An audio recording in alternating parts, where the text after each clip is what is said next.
Inilathala ng anak kong lalaki na huwag akong papasukin sa kanyang kasal. Pero walang kahihiyang nagpadala siya sa akin ng bill na $80,000 para bayaran ang maluho niyang handaan at honeymoon sa Boracay. Idinagdag pa niya, magkasalamat ka at pinayagan kitang makatulong. Ngumiti na lang ako. Ang galit ko'y naging malamig na determinasyon. Ang pangarap niyang mayaman at perpektong kasal ay magiging bangungot na. Bago tayo magpatuloy, mag-subscribe na po kayo sa channel at sabihin ninyo sa comment kung saan kayo nakikinig. Naupa ko sa mesa ng kusina sa tahimik na bahay namin sa Quezon City. Ang sikat ng Oktubre ay nakikitaan sa mga kupas na kurtina. Dumating ang sobre kaninang umaga. Makapal at kulay krema na may sulat kamay na malinis ni Carlo. Akala ko'y imbitasyon sa kasal. Sa wakas, matapos ang ilang buwang walang paramdam, hinaplos ng mga daliri ko ang selyo. May kaunting pag-asang sumibol kahit anong nangyari. Hinila ko itong mabuti. Inaasahan kong eleganteng card na nagsasabi ng petsa at venue. May maliit na sulat man lang na humihingi na ihatid ko siya sa altar tulad ng biro namin noon. Walang imbitasyon. Sa halip, bumagsak ang bungkos ng papeles. Detalyadong bill, malinaw at profesional. Nagkakahalaga ng $80,000. Tiningnan ko ang mga linya.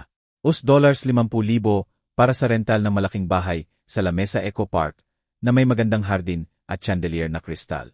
$20,000 sa catering. May imported na alak at lobster na ipinadala mula sa Palawan. Dagdag pang $0 isa 0,000 para sa honeymoon suite sa isang resort sa Boracay na may private beach. At sa ibaba, may sulat kamay ni Carlo. Tatay, dahil sa mga problema na idinulot mo sa pamilya, magpasalamat ka na pinayagan kitang makatulong. Ito ang parte mo. Ipadala agad ang tsek. Umaasa kami ni Maria. Tinitigan ko ang mga salita. Malamig at makinis ang papel sa ilalim ng mga daliri ko. Problema. Yung mga problemang ibinabato niya sa mukha ko noong huli kaming nag-away. Sinisisi ako dahil hindi raw ako umakyat ng mas mataas sa trabaho ko bilang engineer. Sa simpleng buhay namin matapos mamatay ang nanay niya. Bahagyang nanginginig ang kamay ko nang ibaba ko ang sulat. Ang mga numero'y naglaho sandali sa paningin. Sa tabi ng mesa ay may nakaframe na larawan ni Batang Carlo. Ngiping ipinapakita habang nakangiti sa basketball game ng mga bata. Maliit niyang kamay sa kamay ko. Paano napalitan ng ganitong lalaki ang batang iyon? Humihingi ng pera na parang ATM ako. Ipinagbawal ako sa kasal niya dahil hindi raw ako bagay sa perpektong imahe niya. Unang dumating ang gulat. Malamig na alon na nagpahirap sa dibdib ko. Kinuyumos ko ang sulat. Nagkaluskos na parang tuyot na dahon. Pero pinatag ko uli. Hindi ko hahayaang lamunin ako ng galit ng walang saysay. Tumayo ako mula sa mesa. Dahan-dahan. Ang mga tuhod ko'y nagrereklamo. Mas lalong sumikip ang kusina. Parang isinasara ng mga dingding ang mga alaala ng dating hapunan ng pamilya. Lumakad ako sa lababo. Naghilamos ng mukha. Pero hindi nawala ang hapdi. Akala ni Carlo ay maaari niyang burahin ako sa buhay niya habang kinukukha ang ipon ko. Ang ipon na pinaghirapan ko sa maraming overtime at pagtitipid matapos mawala si Elena sa cancer noong 2015. Tumawag siya minsan pagkatapos ng libing. Malamig ang boses. Dapat mas marami kang ginawa, tay. Bumalik ako sa mesa. Kinuha ang lumang pocket watch. Mana sa tatay ko. Ang tanikalay gasgas na sa mga henerasyon ng pagtatrabaho. Matatag itong tumitik sa palad ko. Paalala ng ugnayang dapat nananatili. Pero pinutol na niya iyon. Di ba? Ipinagbawal ako dahil sinabi raw ni Maria na nakakahiya ang simpleng pensyonado sa mga kaibigan niyang tech executive. Ngumiti ako noon, mabagal at mapait habang ang sakit ay naging matulis. Determinasyon. Inilagay ko sa tabi ang bill, maingat na tiniklop, at naramdaman ko ang apoy na sumiklab sa loob ko. Unti-unting nabuo ang plano sa mga anino ng isip ko. Tiningnan ko uli ang bill. Hinahamak ako ng mga numero. Unti-unting nawala ang galit. Pinalitan ng malamig na linaw. Kung akala ni Carlo ay mapapaniwala niya ako, nagkakamali siya. Alam kong walang patutunguhan ang direktang harapan. Itutulak lang niya ako palayo gaya ng dati. Pero makakalap ako ng impormasyon. Makakahanap ng butas sa perpektong plano nila. Nandoon ang lumang laptop ko sa counter ng kusina. Maalikabok pero handa. Panahon na para alamin kung ano talaga ang ginagawa nila. Nanatili ang apoy habang tiningnan ko uli ang larawan. Kinuha ko ito ngayon. Nakatingin sa akin ang batang mukha ni Carlo. Inosente at puno ng pangarap noong 8 taong gulang siya sa Luneta Park. Umakyat siya sa kandungan ko nang biglang umulan. Inilagay ang ulo sa balikat ko habang binubuhos ng ulan ang bintana ng sasakyan. Huwag kang mag-alala, tay, sabi niya, mahina ang boses. Ikaw ang pinakamalakas. Niyakap ko siya ng mahigpit. Nangako na palagi ko siyang ipagtatanggol. Habang tinitingnan kami ni Elena na may mainit na ngiti. Naglakad ako ngayon sa kusina. Nag-ingay ang sahig sa ilalim ng mga paa ko. Amoy ng lumang kape mula sa tasa ko kaninang umaga. Dumating ang mga alaala ng walang paalam. Weekends na nagtuturo sa kanya magbat sa barangay field. Tumatawa habang tumatakbo siya sa beses. Hindi kami matatalo noon. 3 laban sa buong mundo. Pero matapos mamatay si Elena, nagbago ang lahat. 25 anyos na si Carlo. Paakyat na sa korporasyon sa Tech, at nagsimulang lumayo. Pinabayaan mo siya, Tay. Paratang niya isang gabi sa telepono noong 2016 na. Puno ng sama ng loob ang boses. Kung mas marami kang pera, baka mas maganda ang gamutan. Nilunok ko ang sakit. Pinaalala ko sa kanya ang laban sa insurance. Ang pangalawang mortgage para sa gamot niya. Pero hindi siya nakinig. Nakita lang niya ang mga pagkukulang ko. Ang simpleng bahay. Ang matatag pero hindi glamorous na trabaho. Noong nakaang Pasko na ang nagtapos. Nag-drive ako papunta sa magarang kondo nila sa Makati. Puno ng kamay ko ng homemade tamales na gaya ng ginagawa ni Elena. Halos hindi man lang tumingin si Maria mula sa cellphone. May binulong kay Carlo na nagpangiti sa kanya. Tay, vegan na kami ngayon, sabi niya nang walang gana. At honestly, dumating ka nang walang paalam, nakakahiya. Umuwi akong maaga. Malabo ang biyahe pa uwi sa mga ilaw ng kalye.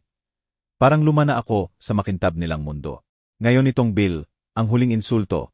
Hiniling na pundohan ko ang kaluhuan nila habang itinutulak ako palayo. Nakuyom ang mga kamao ko habang tumigil ako sa bintana. Tinitingnan ang mga dahong lumiliparan sa bakuran. Lumalakas ang galit, matatag na nasusunog na pinalitan ang nostalgia. Paano niya nagawang ituring akong pabigat? Tapos magpasalamat pa ako sa pagpayag na magbayad. Hindi ako ang biktima dito. Hindi na. Pinalaki ko siyang mag-isa matapos si Elena. Isinakripisyo ang mga bakasyon at ginhawa para bigyan siya ng magandang simula. At si Maria, may mga designer bag at mga post sa social media, nagpapalaki sa kasakiman niya.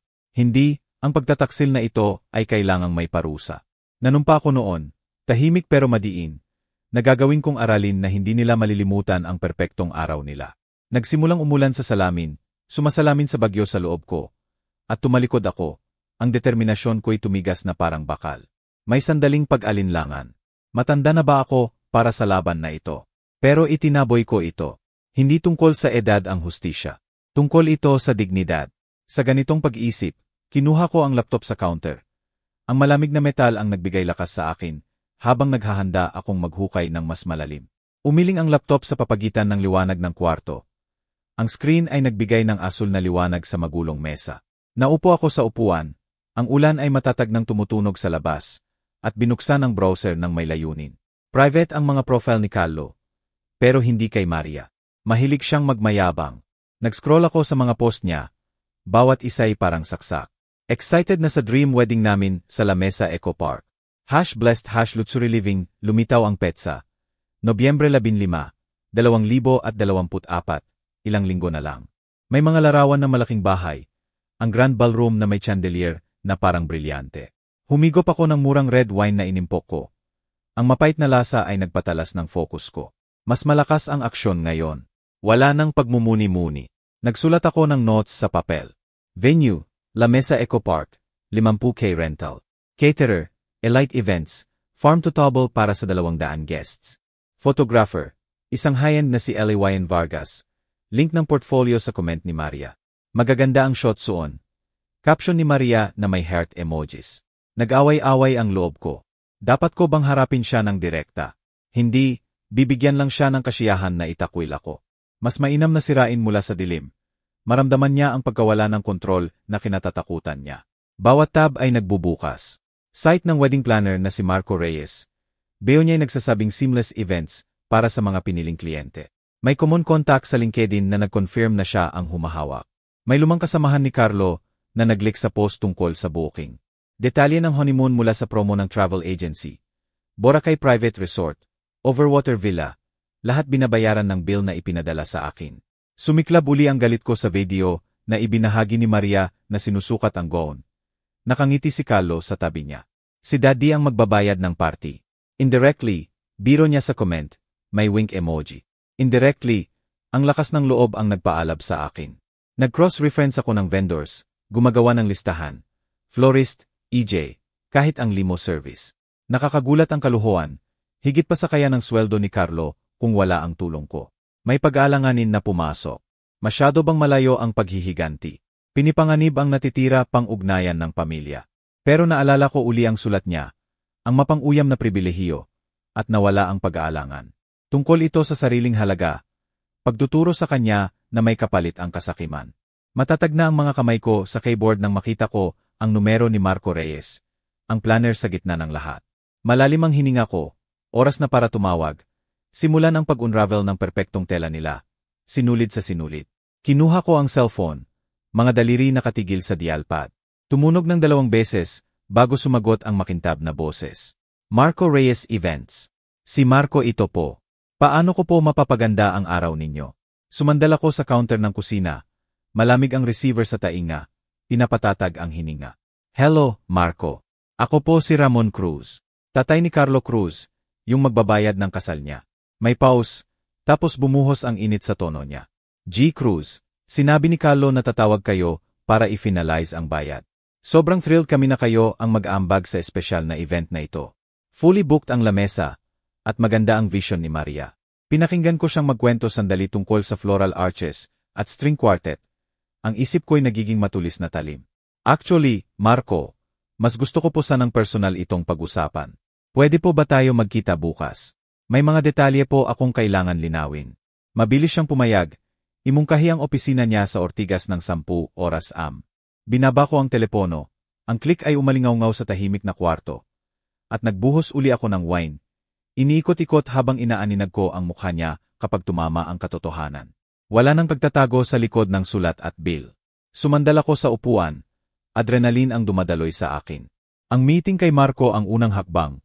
At kailangan ko ng maghanda. Ginugol ko ang natitirang gabi sa pag-review uli ng bill. Isinusulat ang mga importanteng numero. Bago matulog, pumili ako ng malinis na polo at slacks. Hindi masyadong fancy, pero sapat na mukhang seryoso. Natulog ako na matibay na ang plano na parang pundasyon ng bahay. Kinabukasan, maaga akong nagising, kape sa dermos, susi sa kamay, handa nang umalis. Kinabukasan, nag-drive ako sa light traffic. Ang mga dahon ng taglagas ay umiikot na parang confetti sa windshield. May sandaling pag-aalangan sa red light. Dito na ba ang point of no return? Pero itinaboy ko, binilisan habang nag-green ang ilaw. Nasa sleek building sa Maysiao ang opisina ni Marco. Puro salamin at chrome. Malayo sa lumang brick ng engineering firm ko noon. Nagpark ako at pumasok. Ang malamig na hangin ng lobby ay may amoy ng mamahaling kolog. Binati ako ni Marco ng matibay na handshake. Maayos ang suite at tea. G. Cruz, pasok po. Cap. Inakay niya ako sa malambot na upuan sa harap ng desk niya. Puno ng swatches at kontrata. May framed photo na masayang couple sa ilalim ng gazebo na nakatawag pansin. Nagbigay ng tahimik na determinasyon. Ang kaligayahan na yon ay hindi para kay Carlo. Hindi sa pera ko. Naupo kami, at binunot niya ang folder. So po, yung $80,000 cover lahat. Venue, catering, pati honeymoon deposit. Sabi ni Carlo okay na lahat. Sumandal ako, pantay ang boses. Talaga ba? Marco, sinabi ba ni Carlo na ipinagbawal niya? Akong pumasok sa kasal. Na hindi man lang ako inimbitahan sa handaan na ito na ako raw ang magbabayad. Lumaki ang mga mata niya. Nahulog ang ballpen. Ipinagbawal. Hindi po niya sinabi. Sabi niya handled na ang family contribution. Nakakahiya po ito. Nakakahiya. Ulit ko ng matigas. Subukan mong nakakainsulto. Ipinadala niya sa akin ang bill na may note na magpasalamat daw ako. Pagkatapos akong palakihin mag-isa, pagkatapos ng lahat, nagkibit balikat si Marco, kinuskos ang sentido. Hindi ko po alam ang sasabihin. Signed na ang mga kontrata, pero kung walang full payment, hindi po makakapag-proceed. Non-refundable ang deposits, pero ang balance, pinutol ko siya. Sabihin mo kay Carlo na ititigil ang kasal, hanggat hindi siya nakikipag-usap sa akin ng direkta. Walang pera mula sa akin, at kung pipilitin niya, palalahanan mo kung gaano kadaling masira ang mga plano. Dahan-dahang tumango siya, gulat na gulat. Tatawagan ko po siya ngayon din. Binabago nito ang lahat. Habang tumatayo ako, narinig ko siyang bulong, ang yabang ng batang iyon. Nagbigay ito sa akin ng unang lasa ng dating nagulo. Lumakad ako papalabas sa malamig na hangin. Ang pinto'y sumara sa likuran ko. At naramdaman ko ang alon na kumalat na parang bato na itinapon sa tahimik na tubig. Habang nakatayo sa bangketa, Naramdaman ko ang bagong lakas. Pero alam kong hindi ko kaya mag-isa. Si Marco lang ang simula. Hindi madaling sumuko si Carlo.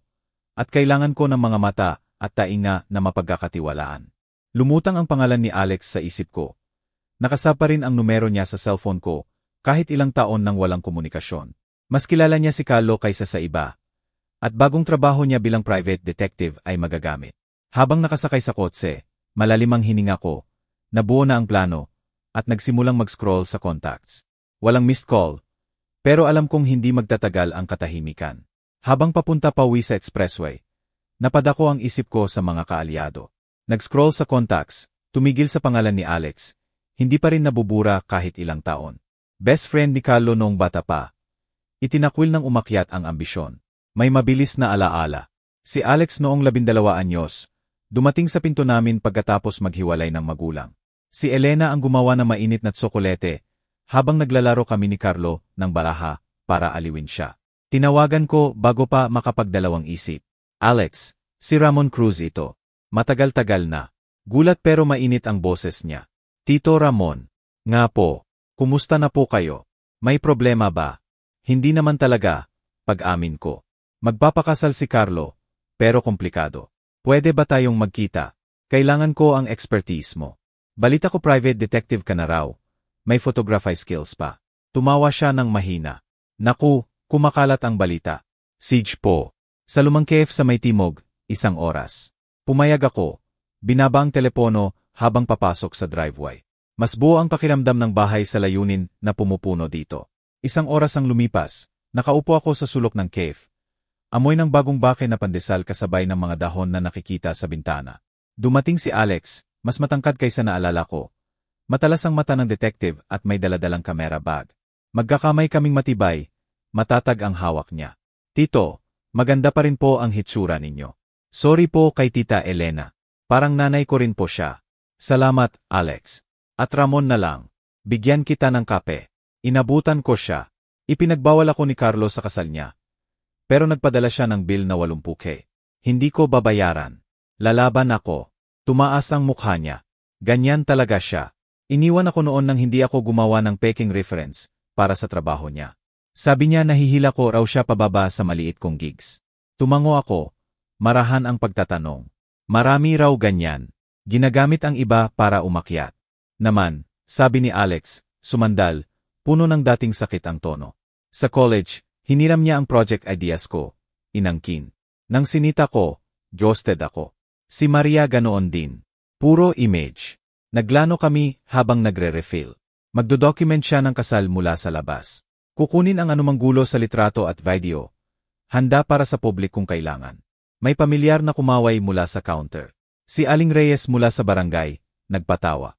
Naalala mo nung prank niyo ni Carlo, si Aling Reyes ng Peking Niebe noong Hulyo. Ngumiti si Alex. Pero nawala rin. Wala na yung mga panahon na yon. Nagbago siya. Ako rin, sagot ko. Pero itong alliance natin, totoo. Naghiwalay kami sa handshake. Mga ideya'y umiikot sa isip ko na parang usok mula sa tasa namin. Paano kung kailangan natin ng recordings, logs? Tanong ko. Nakabitin ang tanong habang tumango siyang nag-iisip. Pumunta ka sa bahay ko mamaya, suhestyon ko. Dalhin mo lahat at magprepare na tayo ng seryoso. Ngumiti si Alex. Nagliwanag ang mata sa enthusiasm. Deal, Tito Ramon. Punta ako ng 8. Umalingaw-ngaw ang tanong habang nagdadrive pa uwi. Nagsimulang umulan uli sa bubong. Pagsapit ng gabi, tinext ko si Alex na dumating na siya. Hindi na makapaghintay. Dumating siya sa pinto, dala ang toolkit. Ang malakas na ulan ay nagiging malabo ang ilaw sa beranda. Handa ka na bang mag-level up? Sabi niya. Pumasok habang nag-aalis ng basa sa coat. Pumunta kami sa sala kung saan nilinis ko ang coffee table. Mahina ang ilaw ng mga lampara na nagbibigay ng mahabang anino sa mga kupas na alpombra at inabutan ko siya ng mainit na kape. Umahon ang usok na parang pangako. Turuan mo akong magproteksyon sa sarili. Recordings, cameras, lahat. Inilabas ni Alex ang mga gadget. Maliit na recorder, hidden cams, apps para sa call logs. Una, basic ng batas, paliwanag niya, matatag at instructional ang boses. Sa Pilipinas, one-party consent sa recording. Pindutin mo ito habang nasa call. Nagpractice ako sa mock setup. Ipinakita niya ang mga taktika na maaring gamitin ni Carlo. Gaslighting, deflection. Tulad nung sinisika niya sa gamutan ni Tita Elena na hindi raw umepekto. Mahinang sabi ni Alex. Naalala ko pa, ipinagbili mo ang kotse mo para sa bayad. Hindi niya pinansin yon. Malakas ang dating ng mga salita. Nagbalik ang alaala. Si Elena sa ospital. Mahina ang kamay sa akin. Si Carlo na umalis ng galit matapos akusahan, akong hindi raw lumaban ng husto. Ibinahagi ko ng sandali. Nahuli ang boses. Dapat mas maganda ang naibigay natin sa kanya.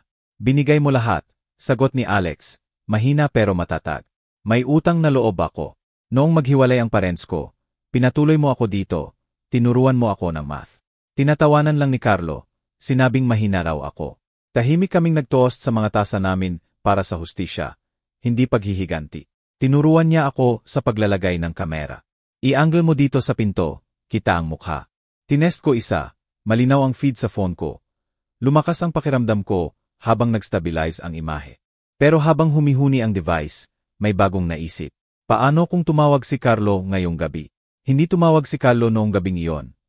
Pero alam kong hindi magtatagal ang katahimikan. Matindi ang paghihintay kinabukasan. Chincheck ko ang phone, tinest ang kameras, naglakad sa paligid ng block para pakalmahin ang nerves. Bawas sasakyang dumadaan ay napapatingin ako. Akala ko siya na. Pagsapit ng gabi, napipressure na ako nang magring sa wakas ang phone. Pangalan niya ang lumitaw sa screen. Mahina ang huni ng device sa palad ko. Berde ang ilaw na matatag. Nang magring ang phone ko sa mesa, parang hiwa sa katahimikan ng gabi. Kasalukuyan akong nagtitimpla ng tsaa. Nagsisimula pa lang ang takure na umiingay. Umiikot ang usok. Lumiwanag ang screen, Carlo. Pinabayaan kong tumunog. Pinapanood ang vibration na nagpapagalaw sa phone sa kahoy. Malamig na simoy mula sa bintana ang sumabay sa tensyon sa sikmura ko. Napunta sa voicemail, tumunog uli. Si Maria naman. Pinabayaan ko rin. Nagbuhos ng mainit na tubig sa tsaa. Amoy ng chamomile ang nagbigay lakas sa akin habang naalala ang payo ni Alex. I-record lahat. Mga salita nila ang magiging bala mo. Ilang araw ang lumipas mula sa session namin. Puno ng tahimik na paghahanda. Pag-install ng apps, pag-test ng anggulo sa bahay, pati paglalakad sa barangay para pakalmahin ang ulo. Pero ngayon, parang nabibiyak na ang bagyo. Sunod-sunod ang notifications. 3 voicemail, mga text na urgent. Naupa ko sa mesa sa kusina. Mahinang liwanag mula sa itaas ang nagbibigay ng anino sa mga dingding, at pinatugtog ang una. Daliri nakatigil bago pindutin. Tay, si Carlo ito. May misunderstanding sa bayad. Tumawag daw ang planner. Sinabing nag-pull out ka. Tawagan mo agad ako. Kailangan nating ayusin ito. Nagsimula siyang kalmado, pero may matalas na dumating na parang graba sa ilalim ng paa. Pinatugtog ko uli. Napansin ang panik na sumisibol sa ilalim. Misunderstanding na parang aksidente lang ang bill at ban niya. Ang pangalawa, Tito, si Maria ito. Galit si Carlo. Nagbabantaaw ang vendors na kanselahin kung wala ang ambag mo. Huwag mo itong gawin. Petty ito. Matigas ang tono. Superior, parang sinasabon ang bata. Petty. Nakirot ang salita, pero ngumiti ako ng mahina, humihigop ng tsa. Binalaan ako ni Alex tungkol dito. Desperasyon na nakabalat kayo bilang paratang. Ang pangatlo ay mula uli kay Carlo. Mas mataas ang urgency. Tay, seryoso, sagutin mo. Nawawasak lahat. Utang mo ito sa amin pagkatapos ng lahat. May pausa na nagpapahiwatig ng dating sama ng loob. Mabigat ang hininga. Pinakinggan ko pang 2 beses. Pinag-aralan ang pagtaas ng tono. May pahiwatig ng banta. Siguro kumakalat na ang tsismis. Ginawa na ni Marco ang parte niya. Tumawag din ang dating kakilala, si Tita Luz mula sa kabilang bahay. Mahina ang boses niya nang sagutin ko ng sandali. Ramon, may naririnig akong bulong-bulungan sa club. Problema raw sa kasal ni Carlo. Sabi nila pera. Sana okay ka lang. Nagbigay ito ng bagong lakas. Pagkatapos ng maraming taon na naisantabi, may kontrol na ako. Pero nang ibaba ko ang phone, may bagong voicemail na pumasok. Boses ni Carlo na pumutok na. Kung hindi mo ayusin ito, pagsisihan mo. Nakabitin ang banta. Pinapatugtog sa isip ko habang nakatitig sa screen. Ang banta na yon ay umalingaw-ngaw habang tumunog uli ang telepono kinabukasan ng gabi. Matigas na parang tibok ng puso sa sala kung saan ako naglalakad-lakad. Bukas na ang recorder API at handa na. Hinawakan ko ng mahigpit ang cellphone. Pinabayaan itong tumunog ng 4 na beses bago sagutin. Sinadya kong magpaus para ma-unsettle siya. Hello, Carlo. Tay, sa wakas. Anong nangyayari? Sabi ni Marco, ayaw mong magbayad. Sinisira mo ang kasal namin. Galit na galit ang boses niya. Mataas na ang tono sa frustrasyon. Humininga ako ng mahinahon. Malambot ang karpet sa ilalim ng paa ko. Sinisira. Ipinagbawal mo akong pumasok. Nagpadala ka ng bill na parang sponsor lang ako. Hindi tatay. Naalala mo pa ba yung note mo? Magpasalamat daw ako. May sandaling katahimikan. Tapos sumabog siya. Hindi ganyan yon. Mga kaibigan ni Maria yon. Yung crowd namin, retired ka na, tay. Hindi bagay. Pero yung pera, utang mo yon. Pagkatapos kay nanay, pagkatapos ng mga hirap na idinulot mo. Nangurot ang sinabi niya kay Elena. Pero nanatili akong kalmado. Na-record ang bawat salita. Ganun. Pinalaki kitang mag-isa. Ipinagbili ko lahat para sa gamutan niya. Sinasabi mong kasalanan ko, itinaboy mo ako. Tapos ngayon kailangan mo ang pera ko. Hindi, Carlo. Wala nang bayad. Nawawasak mo lahat, sigaw niya. Galit na galit si Maria. Nagbabanta na ang caterers. Hawak na ng venue ang petsa, pero may penalty na. Ayusin mo to. Nagpause ako. Hinugot ang lakas mula sa pocket watch sa side table. Matatag ang tiktak niya. Paalala ng dignidad na nananatili. Ayusin mo yung sinira mo. Kaupin mo akong parang anak, hindi bangko. Biglang sumingit ang boses ni Maria. Nasa speakerphone pala. Tito, sobra na to. Nagbubuo kami ng buhay. Mapapahiya kami sa lahat dahil sa katigasan ng ulo mo. Mapahiya. Tulad nung ipinagbawal ninyo ang tatay sa kasal. Naalala ninyo pa ba yung bill na ipinadala ninyo? Yung honeymoon na gusto ninyong ipondo ko habang hindi ninyo ako pinapasok. Sumagot uli si Carlo, defensive na. Obligasyon yun ng pamilya, tay. Aminin mo, naiinggit ka sa tagumpay ko. Diretsong lumabas ang pagkakamaling yon. Nahubaran ang ego niya. Tagumpay na ginawa sa paggamit ng iba. Hindi na, Carlo. Mabigat ang hininga niya sa linya. Pagsisihan mo to. Tapos na tayo. Bigla niyang binaba. Tahimik na ang kwarto. Pero ang mga salitang, pagsisihan mo to, ay umiikot pa rin sa tenga ko. Makalipas ang ilang minuto, nag-text si Alex. Update, nagdodemand na ang vendors. Kumakalat na ang tsismis sa lamesa. Papadala ako ng mga litrato. Binuksan ko ang attachment. Malabungkuhan ng mga trabahador na humihinto sa pagsisetup. Van ng florist na nagbabalik na ang mga bulaklak. Nagbigay ito ng bagong lakas sa akin. Pero sunod-sunod na ang text ni Carlo. Matandang makasarili. Sinisira mo ang araw namin dahil sa pride mo. Mga maikli at matatalim na paratang na nagniningning sa screen. Tumawag naman si Kuya Tony mula sa tapat ng bahay. Ramon, nakita ko si Carlo kahapon. Sinigawan niya yung taga-delivery ng imbitasyon.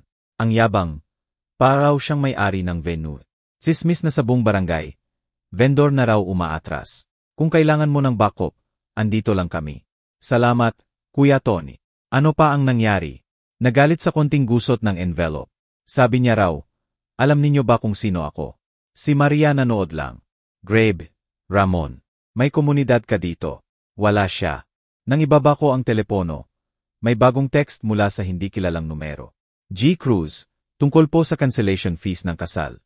Parang countdown na ang tiktak ng oasan sa ibabaw ng mantel. Nobyembre 15, 2024, araw ng kasal. Madilim pa ang langit, mahina pang liwanag ng umaga. Pero nagsisimula ng bumuhos ang ulan na parang mga daliring nagmamadali sa bintana. Maaga akong nagising. Ang tiktak ng orasan noong gabing iyon ay naririnig ko pa rin sa tenga ko. Sa nakalipas na linggo, ritmo ng tahimik na pagbabantay ang naging araw ko.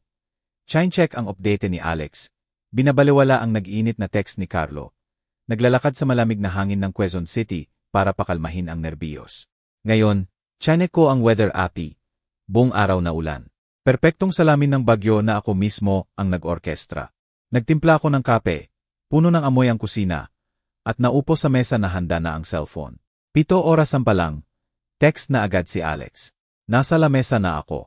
May mga vendor na dumating, may mga hindi rin. Kuha ako mamaya. Humigop ako ng dahan-dahan habang dumarating ang mga litrato. Mga florist na nagbababa ng bulaklak mula sa van. Tapos isinasauli-uli sa ilalim ng payong. Truck ng caterer na nakapark lang. Mga krete ng mamahaling plato, hindi pa binababa. Basang-basang driveway. Parang naghihintay na lang ng opisyal na kanselasyon. Bandang tanghali, nagsimula nang dumating ang mga bisita. Kuha ni Alex mula sa labas ng bakod.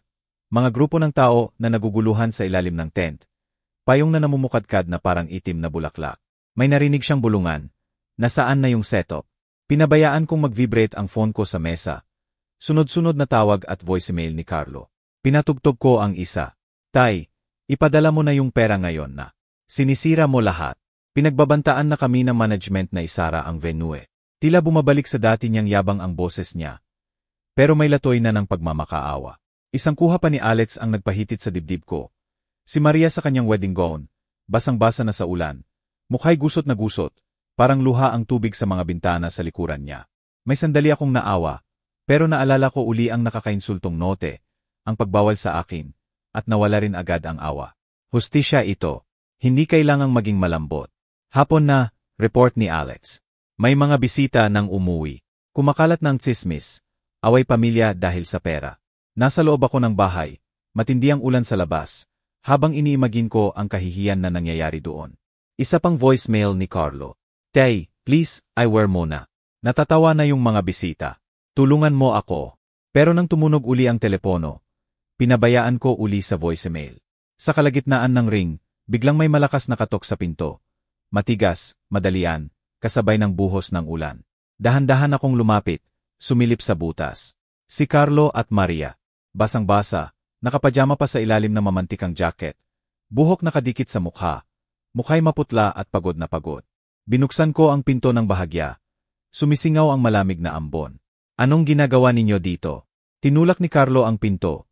Tumulo ang tubig mula sa sleeves niya, sa banig sa pasukan. Tay, papasukin mo kami. Sirang-sira na ang kasal. Umalis ang vendors. Nauwi sa ulan yung mga bisita. Parang katawa-tawa na. Si Maria sa likuran niya. May bahagyang kita ang wedding gown sa ilalim ng jacket. Tito, please, I wear mo yung pera. May masasalba pa. Pinauna ko sila ng may pag-aalangan. Isinara ko ang pinto laban sa hangin. Tumulo sila sa halway. Pamilyar na amoy ng bahay namin ang sumalubong sa desperasyon nila. Masasalba. Pagkatapos ninyo akong ipagbawal at ipinadala yung bill na parang sponsor lang ako. Pinunasan ni Carlo ang buhok niya. Boses niya'y nanginig na. Nagkamali kami, ideya ni Maria yon. Yung image, pero ngayon, nawasak lahat. Tulungan mo kami, Tay. Para sa dating panahon, tumama sa akin ang flashback. Si Carlo na teenager pagkatapos ng libing ni Elena. Sinisisi ako sa kahinaan habang inililibing ko ang sariling sakit sa trabaho. Nagbigay ito ng lakas sa akin. Dating panahon, tulad nung sinisi mo ako sa pagkamatay ni nanay. Tinaboy mo ako hanggat hindi mo kailangan ng pera. Sumingit si Maria. Unang beses nawala ang yabang sa boses niya. Hindi namin sinasadya, stress lang yon. Nabook na yung honeymoon, mawawala yung deposits. Isipin mo kami. Isipin ko kayo. Mahinahon ko pero matulis. Kaya ninyo akong tingnan ng walang wallet ko. Sagutin ninyo yan. Nagkatinginan sila. Nagdadalawang isip si Carlo. Siyempre, pamilya tayo, pero yung tagumpay, may standards. Hindi na niya natapos. Nahubaran na ang katotohanan. Hindi, Carlo. Bayad ito ng kasakiman. Nang lumuhod na halos si Carlo. Tay, sirain mo na kami. Pinagtatawanan na kami ng lahat. Mga vendor nanloloko na. Gawin mo to para sa anak mo. Umiling ako. Matuto kayo sa leksyong ito. Habang binubuksan ko ang pinto, bumuhos ang huling salita ni Carlo. Sandali, Tay, nagsisisi ako. Lahat yon. Isinara ko ang pinto habang umaatras sila sa ulan.